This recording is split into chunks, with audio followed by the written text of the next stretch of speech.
So, Stevie, before we talk about your book, we lost two more great ones, Charlie Watts and Don Everly. Thought I'd maybe get your thoughts on those two really important contributors to rock and roll. Yeah, they're really two of the most important, really. The Everly Brothers, part of the original pioneers, right there with Little Richard and Chuck Berry and Bo Didley and the other guys in the 50s. But they really introduced the two-part harmony that the Beatles would learn from and copy and imitate. Right. As well as all of the Simon and Garfunkels and Chad and Jeremys and Peter and Gordons. The Everlys were the first of the brothers, the first of the harmony guys, and of course the first of the Bad Blood brothers also. Right.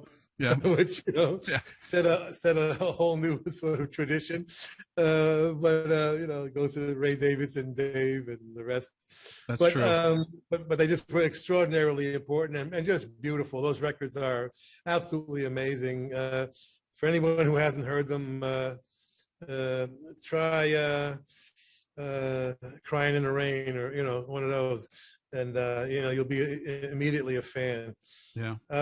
Charlie Watts, man, was quite a surprise. I mean, everybody thought, whatever it was that caused him to not tour for the moment. Everybody thought it was a temporary thing. Right. And I got the impression that even they thought it was a temporary thing. I think this might have surprised everybody. I guess we'll get the real story eventually, but right. It's a huge, huge loss. He was one of the great gentlemen in the business, and I'm not kidding. I've met almost everybody, and nobody quite like him. He just was a classy dude, man. Always very, very friendly, and had a great sense of humor too, didn't he? Yeah, really, a very, very that subtle kind of British. Yeah. He would say like, I have no idea why people come to our shows, and he meant, Well, he's a jazz drummer, right, at heart. So yeah, that's right. Him and Bill Wyman were one of the great rhythm sections of all time, and very, very underrated. I'm sure they're talking it over now. But I certainly, I have to, you got to hope they continue.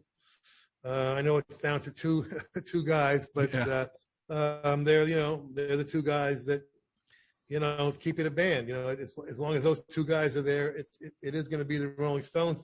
It'll be a different Rolling Stones, obviously. Right. But that's how the music keeps going. You know what I mean? It's the same thing for the Who and so many others. I mean, we've lost two members ourselves in the E Street Band. And as long as it's the music, really, the music is kind of bigger than all of us, bigger than any individual, and it's so important, especially in the Rolling Stones case.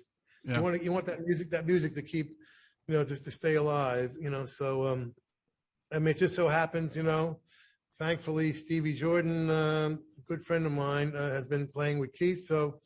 I think if anybody, if it wasn't for him, I don't think they may not continue. Really, and they may not anyway. But at least with Stevie Jordan, they have a chance of continuing because he's been playing with Keith now for decades, and and they all get along very well. And Stevie's just a wonderful drummer, and it's going to be different, of course. It's never going to be the same. Right. But it was different when Brian Jones left.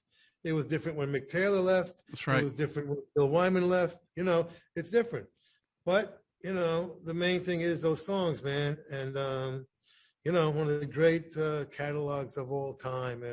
Second, if they are second, only to the Beatles, Did going through this offer a great reflection of what you accomplished as well as the challenges? Was it therapeutic, or did you need more therapy after you completed the process?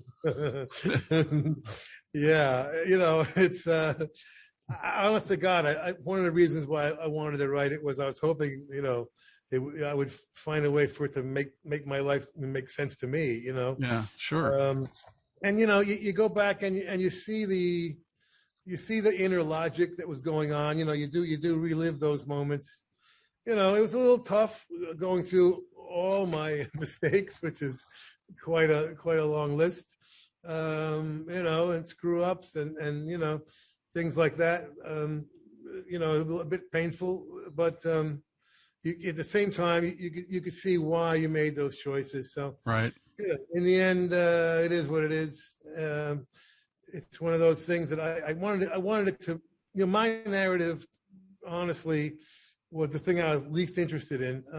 I wanted to pass along some of the information I've kind of learned as I've gone through this crazy thing called life, and picked up, the different crafts I've been involved with in different situations. I think, the main thing I wanted the book to be was useful, Yeah.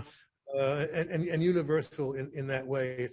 It starts off as a guy in the music, getting into music, but it goes, that's just the beginning of it. And it goes a lot of different places after that. And I think it's something that people can relate to, as they go through, life.